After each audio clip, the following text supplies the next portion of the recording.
La SACEM, ce n'est pas l'État, c'est une société civile qui appartient aux auteurs et compositeurs. Nous en sommes les patrons. C'est la première chose. Le principe, c'est de collecter des droits d'auteur et de les répartir. C'est que la SACEM se doit d'être le reflet de l'utilisation réelle de la musique, aussi bête soit-elle par moment. La première mission, c'est de bien percevoir. Et on s'est aperçu que, par exemple, un des grands problèmes du film, nous, c'est l'étranger. Il faut bien comprendre que, pour l'étranger, la SACEM est tributaire de la qualité de fonctionnement des sociétés sœurs, avec lesquelles on a des accords de réciprocité. Et quand une société est un petit peu légère dans sa façon de procéder, ou approximative, à ce moment-là, c'est nous-mêmes qui sommes pénalisés, nos ayants droit, moi en tant que compositeur. Bon. Et donc, les problèmes à l'étranger viennent très souvent des titres. Où, je peux vous donner un exemple personnel. Maigret et le Dottore, c'était pas comptabilisé comme Maigret et le docteur. Bon, la deuxième chose, évidemment, c'est l'aide à la production. L'aide à la production, et puis, les discussions avec les instances qui s'occupent du cinéma. L'aide à la production, c'est navrant qu'il y en ait besoin d'une. Il faut vraiment qu'on soit dans un pays où le monde du cinéma est composé à 90% de gens musicalement tarés, qui ne connaissent rien à la musique, qui l'ignorent, qui s'en foutent, qui mettent pour mémoire sur la ligne budgétaire, on s'en occupe au dernier moment. Ou bien mieux, on laisse faire le monteur. Ou bien mieux, on a maintenant l'idée de se dire qu'est-ce qu'on va pouvoir mettre comme chanson parce que ça va aider le film. On se retrouve avec 2 à 3 fois moins de films avec de la musique originale qu'avant, des films qui sont bourrés de musique préexistante, dans tous les genres. On est quand même un pays où l'Académie des Césars a donné le César de la meilleure musique de film à un film où il y avait 8 minutes de musique originale écrite par le compositeur qui l'a reçu, 5 minutes par son arrangeur, et le reste, 1 heure de musique classique dans le concerto de Tchaïkovski. C'est quand même invraisemblable, parce qu'on est devant une communauté de gens qui n'est pas capable de comprendre la différence entre meilleure musique originale écrite pour un film et meilleure musique dans un film. Il y a eu une discussion depuis longtemps, et l'UCMF avait très bien travaillé là-dessus, puisque l'UCMF avait obtenu qu'il y ait le label éligible ou pas, suivant qu'il fallait qu'il y ait au moins 50% de musique originale dans le film. Bon. Sauf que l'Académie des Césars s'était gardé la possibilité que son conseil d'administration déroge à cette règle.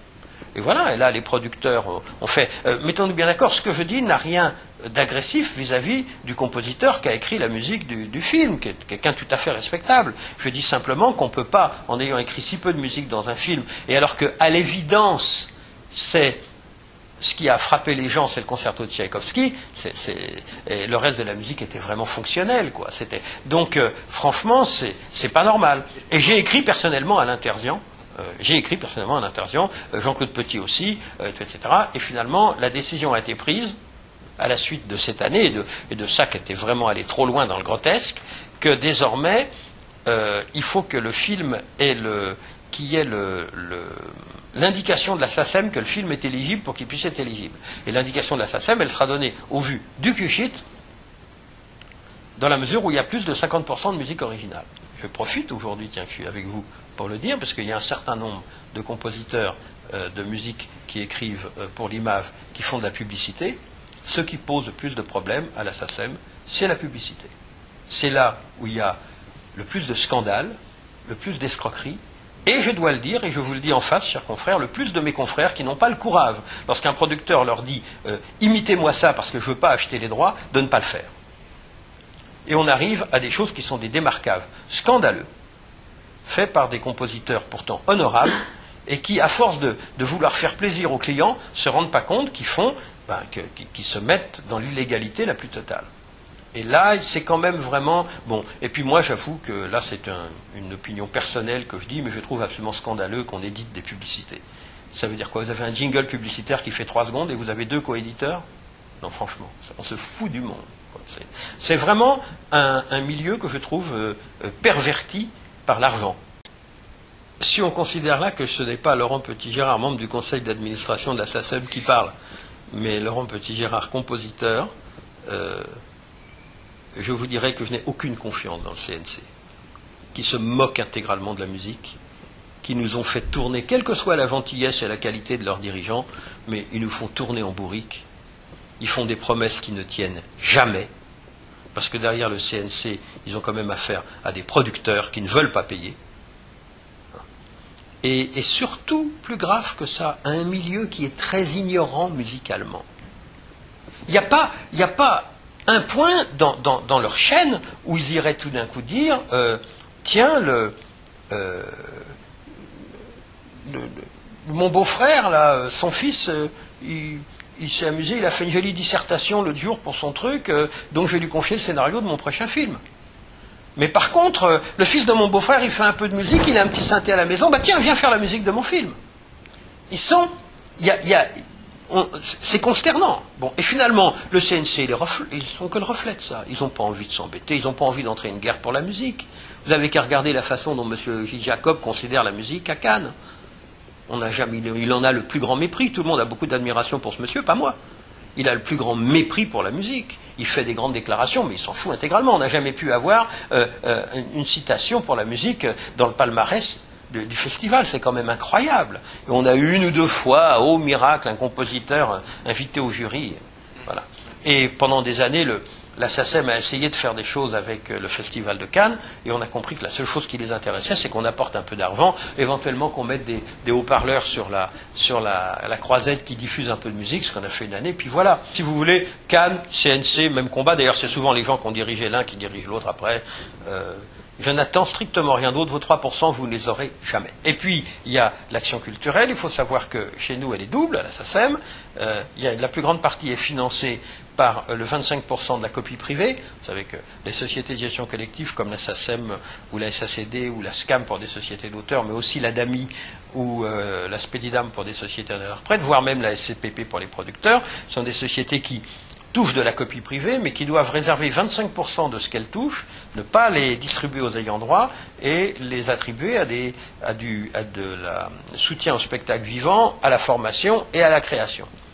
Et c'est sur ces 25%-là, évidemment, le budget culturel de la SACEM à ce niveau-là est très important, mais la SACEM en plus a toujours eu un budget culturel propre avant même l'instauration de la copie privée, qui fait donc que maintenant le budget culturel de la SACEM est de l'ordre de 17 ou 18 millions d'euros, et que donc il soutient, et là évidemment, avec ce budget culturel, on soutient évidemment beaucoup plus, on ne va pas soutenir les émissions de télé-réalité ou bien les Star Academy ou ce truc-là. On va vraiment aller là soutenir tout ce qui est un peu audacieux et difficile. Le Fonds d'action, c'est une association qui est à part, qui est soutenue par la SACEM, qui est présidée par Jean-Loup Tournier, mais qui a un budget autonome, hein, et qui donc peut s'intéresser à des choses très différemment du service culturel. Parce que le service culturel, lui, il va avoir plus tendance à aider régulièrement, à avoir des actions récurrentes. Donc maintenant, je crois qu'on est arrivé, c'est Olivier Bernard qui le dirige d'une façon très efficace. On fait beaucoup de choses pour là. On aide beaucoup de festivals, de courts-métrages, de longs-métrages, etc. Il y a des masterclass pour la musique de film régulièrement. On invite tous les compositeurs qui ont un film présent à Cannes, que ce soit dans la quinzaine ou on les invite à venir. Bon, il y a un vrai travail qui est fait. Et puis il y a surtout maintenant ce fonds d'aide pour la musique originale à la télévision, qui est vraiment important. En tant que chef d'orchestre, jouer de la musique de film en concert. Quand on me demande de jouer de la musique de film en concert, on fait rarement, mais je le fais de temps en temps. Qui je joue? Vous croyez qu'on va jouer les musiques de Danny Elfman en concert? Il n'y a pas un thème? Il n'y a que des effets de partout? Vous croyez que toutes ces musiques qu'on entend maintenant sur tous les films américains, et qu'on reprend, ces trois foutus accords mineurs qui se ressemblent, à mourir d'ennui? Mais il n'y a plus rien. Oui, il y a John Williams, d'accord, on retombe toujours sur les mêmes. C'est certainement le plus grand compositeur de musique de films vivants, d'accord. Je fais en juin 2012 3 concerts John Williams avec l'Orchestre Colonne, parce que, en plus, pour jouer un peu les musiques qu'on entend moins, Minority Report, tout ça, etc., il y a des partitions formidables. Oui, mais mettons-le de côté. C'est un cas, il a 70 ans, 75, c'est pas l'idée. Je dis simplement que la musique de film est devenue, depuis des années, de plus en plus le cadre de l'effet sonore, hein, et que le travail sur le son est devenu tellement plus important que l'aspect mélodique. Alexandre Desplat, par exemple. Non, Desplat, il y a quand même des thèmes qui sortent. Et puis, c'est un homme très, très original. Alexandre Desplat, bien sûr, Bruno Coulet, que j'adore, dont j'ai dirigé beaucoup de musique, c'est parmi nos créateurs les plus fins. Mais ce que je veux dire, c'est que d'une façon générale, la musique de film écrite depuis 10 ou 15 ans, bah, c'est pas du tout évident de la jouer en concert. Elle tient pas le coup en concert. Elle ne tient pas le coup. Et je vois bien la différence. J'ai enregistré l'autre jour à Budapest avec un merveilleux orchestre avec lequel j'ai enregistré mon opéra. On a enregistré un concerto de violon qu'a écrit Bruno Coulet avant le tournage d'un film. C'était absolument passionnant. Parce que là, vraiment, il a écrit une œuvre de concert. Et ça se sent, et ça se voit. Mais je veux dire que c'est de plus en plus difficile. Et des noms très bien connus, très bien établis de la musique de film sont parfaitement emmerdants à mourir à jouer en concert. Et c'est quand même pas un hasard si chaque fois qu'on se retrouve à faire en concert, on vous demande de jouer Psychose, on vous demande de jouer John Williams, on vous demande de jouer Morija, enfin, comme par hasard, quoi. On a des cas où, il n'y a pas si longtemps, un compositeur de renom est appelé par un metteur en scène de renom pour faire une musique de film, et quand il arrive on lui montre le film, il a mis sur le film la musique d'un compositeur de la mouvance répétitive américaine. Bon. Le compositeur auquel on fait appel, n'étant en plus pas orchestrateur, je ne sais pas comment il travaille, puis c'est pas à moi de le juger, mais fait appel à un orchestrateur, un arrangeur, en lui demandant de rester dans l'esprit de la musique qui était déjà mise. Comme en plus, il n'est même pas là quand on enregistre pour vérifier ce qui se passe, l'autre copie tellement que c'est un véritable copier-coller, et on se retrouve avec un problème majeur, un refus des services musicaux, et finalement, grâce à un tel et un tel, accord international entre deux éditeurs, et tout, etc., co-signature, qui n'apparaît pas sur le générique du film, mais qui apparaît au niveau des droits. Bon. Parce que dans ce cas-là, le tort revient parfois au réalisateur qui a vraiment voulu l'imposer au compositeur. Mais le compositeur a quand même travaillé. C'est ça. Ouais. Si le travail du compositeur est de faire un truc qui est tellement proche que ça devient un arrangement, premièrement, il doit avoir l'autorisation du compositeur original et de l'éditeur original, et deuxièmement, être déclaré comme arrangeur. Et donc, moi, c'est vrai que beaucoup de compositeurs ont la pression des réalisateurs, mais ils ont aussi la possibilité de dire non. La SACEM a un système où l'orchestrateur en musique de film maintenant a 2/12 et pas 1/12. Hein, c'est donc important, parce que précisément on a voulu soutenir cette idée. La deuxième chose, c'est que c'est toujours mystérieux. C'est toujours mystérieux. Parce que vous allez prendre un compositeur mélodiste qui n'orchestre pas. En musique de film, l'orchestration, c'est tellement la moitié du boulot. Donc, évidemment, on a envie de dire, attends, c'est l'autre qui a fait tout le boulot quand même la plupart du temps, etc. Oui, mais souvent, quand on entend les films de l'autre qu'il a fait tout seul, ça n'a aucun intérêt.